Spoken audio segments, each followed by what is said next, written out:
Hello everyone, welcome to a new video interview opportunity at Chogonet Gaming News. Well, we have a SBC's event in June at the Stamford Bridge. I'm talking about the Betting on Sports Europe event. Organizers are expecting 800 operators, 2,000 delegates, and 200 speakers and 30 exhibitors.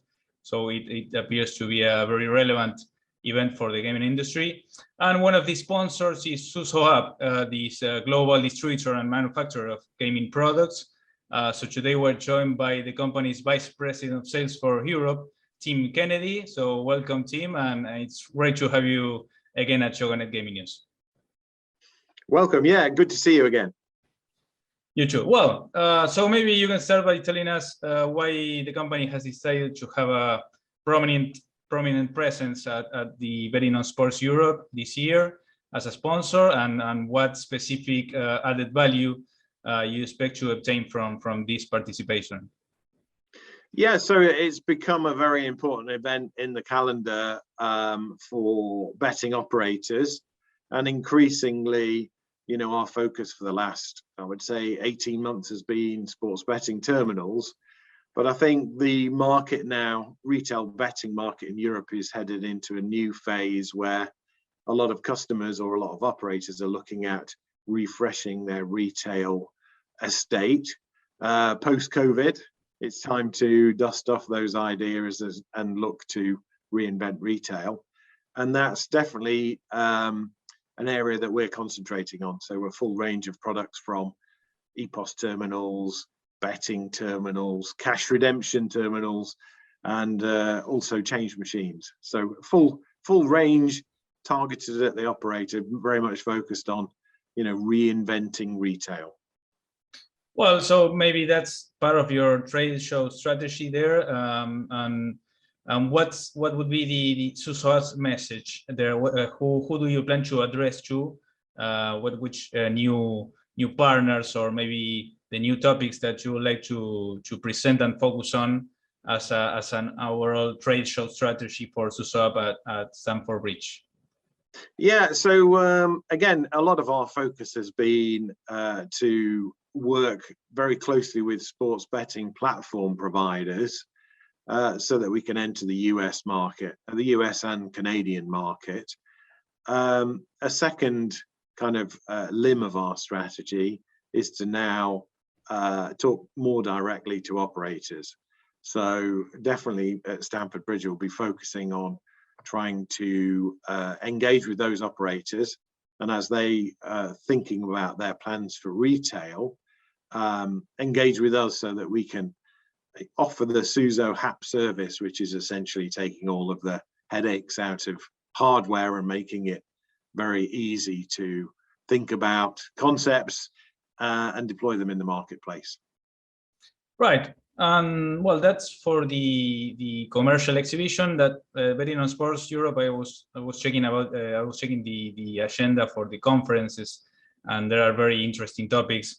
The conference panels, well, they include the adoption of emerging payments in the sports betting. Well, we at Chogonet, we are covering a lot about the blockchain, the Web 3.0, biometrics, of course, esports betting. But what do you think we should watch closely in these areas? Of course, what do you expect to as a contribution, maybe to learn from panels like this, and possibly integrate in any of SUZOHAPP's verticals this time? Yeah, obviously, as you say, payment systems are evolving all the time. And I think the important thing for retailers or operators to remember is, you know, retail needs to evolve at a similar pace to online and adopt similar technologies to offer that omni-channel experience to the end user. So I'm keen to understand, you know, the pace of developments in that area. But I think also from a player protection point of view, a number of jurisdictions are looking at introducing some kind of player identity on a terminal. And that's certainly something that we offer now. So we've got a number of solutions in that area. And when the legislation gets passed in various countries, we're ready with the solutions that the operators need to deploy to meet those requirements. I see. Well, I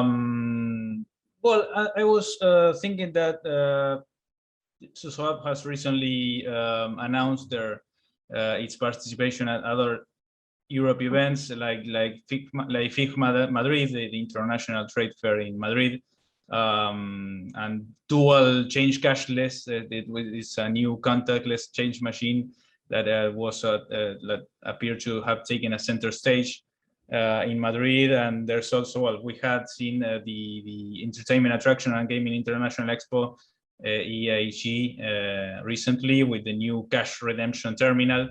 So maybe to go in more detail with the SUZOHAPP products, what can you tell us about the performance and feedback for these new presentations at recent events?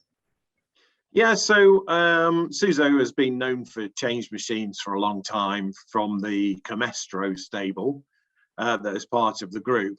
But you know, with COVID, the consumer move to cashless payments has accelerated. So we thought it was essential to offer the market a product that essentially could offer contactless payment to change, whether that's notes or coins, and in some markets tokens. So it's a fully flexible product. It can be configured to meet the local requirements and also the local laws, but in a familiar package. So the chassis is a chassis that we've used on other change machines. So it's a nice, secure product. It fits a standard footprint or a floor stand. So operators are used to that size of machine, but it meets the requirements that consumers now need, you know, contactless in their gaming environments. So it's been particularly well received. You know, we're taking orders now, got a nice order book building up. And yeah, like I say, it's applicable to a lot of different marketplaces. Right.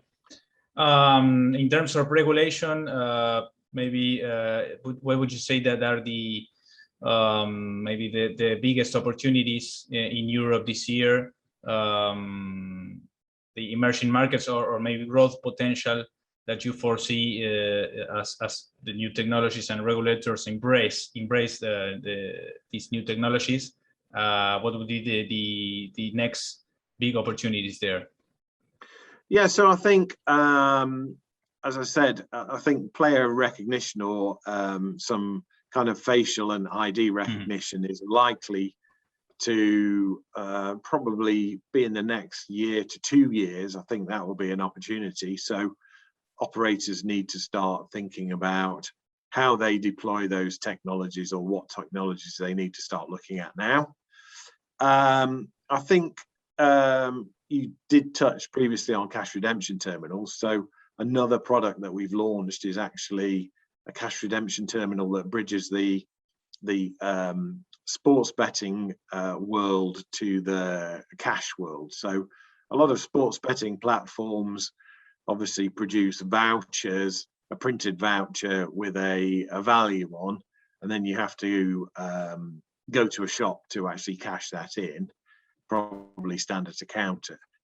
Our cash redemption solution allows that in an unattended environment. So you can literally take your voucher up to a terminal and choose how you want that paid out. So gives you instant access to cash, which could be very useful in again, in an omni-channel environment, but it also would allow players to build up their funds online through inserting notes into a cash redemption terminal. And I know that's very popular in certain markets like Italy. So that's another market that we'll be closely following with this product. Well, I see, and I was recalling some of the key concepts that we have discussed in our previous conversations last year. Well, you mentioned that operators were trying to focus their efforts on long-term sports betting projects, and also we have discussed about how the digital online experience is actually poised to merge into one single experience with retail. So maybe if there are any progress that you could mention since we last talked about these concepts, have you seen? Do you think that we are closer to this merger, and do you see operators actually still thinking about long-term projects that include maybe this combination as well? No, absolutely. We're working with one customer in the US who will be deploying a tabletop terminal amongst other terminals to give a much better player experience. So more of a blended entertainment and sports betting experience. And I can imagine as operators in Europe look to revitalize their retail estates, they'll consider similar products, so a much more entertaining environment for street operations rather than just having transactional terminals that are commonplace today. So we'll definitely see that deployed in the US. I think it could take a bit longer before we see that in Europe, but I can imagine, and I can imagine that will be deployed, within 12 months in Europe also. Well, it sounds exciting. Just one final topic. As we have covered the expansion of the business development teams in Europe, that was announced in February, with 3 appointments, and the team led by the new business development director, Marcus Prader. So maybe which new doors and resources has this expansion opened up so far? Of course, it's a little time. It's been over 2 months, but which expanded reach and capabilities do you think this is bringing to SUZOHAPP in Europe? Yeah, I mean, in the past, Suzo was known to supply spare parts and consumables to lots of different markets or ends of the market. So whether that's OEMs or operators. With our new expansion, what we want to do is focus much more on solutions to operators. So selling much more of a turnkey solution to operators. And those are the opportunities that we're now uncovering. So talking directly to operators and understanding their requirements and putting solutions together is increasingly what SUZOHAPP is about. And for that, obviously, we need to reorganize and add to our sales team so that we've got the right people talking to the operators, so we can, drill down to the right kind of information and feed that back to the organization to uncover those opportunities and deal with them sufficiently to allow us to make the most of those opportunities. Very clear. We have 1 final minute. SUZOHAPP will be attending other events this year. I know for sure that SBC's events, we have a summit in North America in July, and then SBC Summit Barcelona in September. So what are the next steps for SUZOHAPP in terms of industry events, and maybe any other plans that we haven't discussed about today that you would like to anticipate? You're welcome. Yeah, we're a big believer in participating in all of the major events so that we can extend our reach and get our message out. The message from SUZOHAPP always has some level of commonality. We're all about making hardware as easy as possible, whether that's in gaming, sports betting, or amusement. So essentially, we always take a focused range of products to events rather than just, the full catalog of 10,000 different components. And increasingly, you'll see in all of those markets a solution-based approach. So we'll be having some more news as and when closer to the events. Great to hear that. Well, and we, of course, will be catching up soon once we have more details that what we can address. And of course, best of luck for your participation next month in London. Thank Thank you very much for your time, Tim. It was a pleasure to have you again at Choconet. Thanks a lot. Speak to you soon.